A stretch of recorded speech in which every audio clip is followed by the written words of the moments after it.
this morning. We're very lucky to have the Shadow Home Secretary Yvette Cooper with us this morning. Hello to you, Ms Cooper. Thanks for joining us. I'm sure you're aware of this story. What should happen? Are the government well within their rights to start clawing back the money that was overpaid?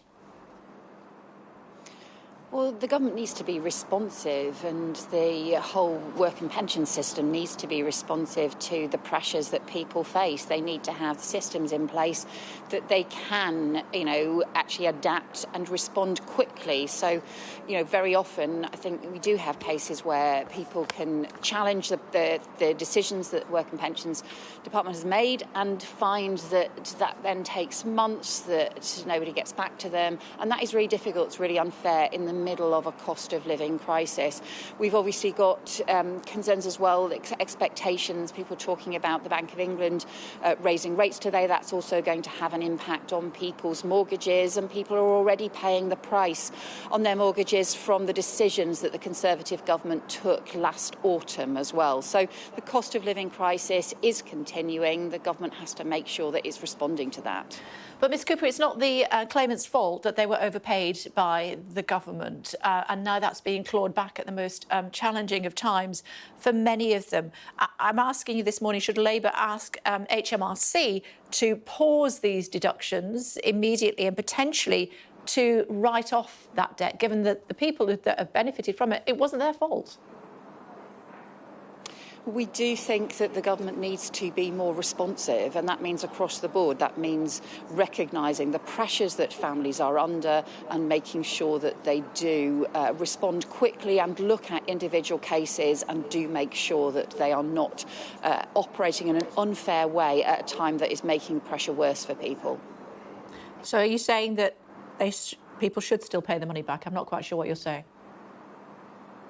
Look, overall, the government has to make sure that the system works and has to make sure that payments are made accurately. But look, they shouldn't be, you're right, they shouldn't be making these overpayments that are their fault in the first place, and they should also be making sure that the way in which they then respond to this doesn't make things worse for people. And I've had cases in my constituency where the government has made things worse for people. Sometimes we've been able to successfully appeal that, sometimes we've been able to get them to respond, and sometimes they haven't. So we do think the government does need to be much more responsive and recognise the pressures that families are under right now, especially pressures that they might have themselves created by their own errors and mistakes. The Prime Minister has earned £4 million in the last 3 years. He quite properly and rightly declared all of his tax returns yesterday. Some say it was a good day to bury bad news, but that goes to a bygone era. Are you content with what we've seen? Well, you're right that Rishi Sunak did obviously decide to choose the middle of a very busy news afternoon in order to publish his tax returns. And the reason we know that he's come to this point in the first place was because, obviously, of the row about the non-DOMS tax status in his family, and real concern that, he should be making sure that his household is also abiding by the same tax rules as everybody else across the country. I think the wider challenge here is that you've got this cost of living crisis really being faced by everyone, and the government has chosen now to have a tax cut for the richest 1% in the country, this pensions tax cut that they've introduced at a time when everybody else is paying the price. That's around £1 billion being paid on that tax cut. Labour thinks that is the wrong thing to do, and we would reverse that because we just think that's not fair at a time like this when everyone is under such pressure. OK, just to clarify, you have to think about this because obviously we'll be replaying this time and time and time again, even when you're in government. Would you declare all of your taxes, all of your tax returns dating back a decade, even when you come into power? So Keir Starmer has said that the approach that we'll take is that he, as the leader of the opposition, would declare his tax returns, and also that in government, the Labour Prime Minister, Deputy Prime Minister and Chancellor would also do so. Because I think that's about saying those who are involved in making decisions about tax, making those crucial decisions about tax, should be transparent about their own situation. Can you talk to me about Boris Johnson yesterday? He was there for almost 3 hours, giving his full lengthy evidence to the Privileges Committee. The chairperson of that committee is Harriet Harman. He made the point during his introduction to the committee that he didn't feel that she was necessarily as impartial as she should be, and he put her on the long finger. Was she the right person for the job? Yeah, I think the Standards Committee operates in a different way. I think, as Harriet Harman said, as part of the committee, really, people put their politics behind at the door when they come into the Committee on Standards, because it's about upholding the standards in public life, the kind of parliamentary standards that we expect everybody to follow. Look, I have my own view about Boris Johnson. I think he's always been someone who thinks it's one rule for him and another for everyone else. That's how he's done everything.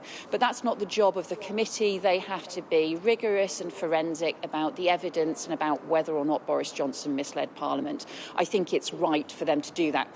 I'll be honest with you, I didn't watch much of the committee. I saw some of the clips from it. We were preparing yesterday for the announcements that we're making today, which is Keir Starmer is setting out Labour's mission on crime to restore confidence in police. Don't worry about it. And the criminal justice system, and also to halve violent crime, particularly to halve violence against women and girls. I wanted to make sure we got a chance to talk about that, Kay, because I do think it's so incredibly important, so serious for people across the country. I always let you air your policy when you come onto the show, as I do with all other ministers and shadow ministers as well. You're promising to raise confidence in policing and the criminal justice system as well. Serious crime and solving knife crime. How are you going to do that? So we have to halve the level of serious violence in this country. That includes halving knife crime and also halving violence against women and girls. So, for example, it means getting neighbourhood police back on the beat, working with communities to work with young people, prevent young people getting drawn into crime in the first place. And we've set out plans for 13,000 more neighbourhood police and PCSOs on the beat. And on violence against women and girls, it means overhauling the response of the police and criminal justice system, so that, for example, we have domestic abuse experts in 999 control rooms, making sure that victims get the right response from the very beginning. We intervene early to stop domestic abuse escalating. And specialist rape investigation units in every force. It's shocking that we don't have that at the moment. And also specialist rape courts to speed up justice so that victims don't end up just giving up on the process because it's such a nightmare for them. We've got to have that action across the board on prevention and also tackling it. I think the Conservatives have just really walked away from action on crime. They've walked away from policing, from police standards. It's been a real hands-off approach that's letting communities down. I know that you were copied into a video on social media that was circling yesterday. I don't know if you had a chance to see it or not. It was very worrying. It was a 15-year-old schoolboy, black boy. He was arrested after he was followed while he shopped for a shampoo. He was stopped by two council workers who were rangers, apparently they're called. The video seems to show that he was assaulted by them. The police turned up and he was handcuffed. And for some time, his mum did not know where he had been taken. That boy is 15 years old. Mum wanted you to see this because she tagged you in on Twitter. Your thoughts?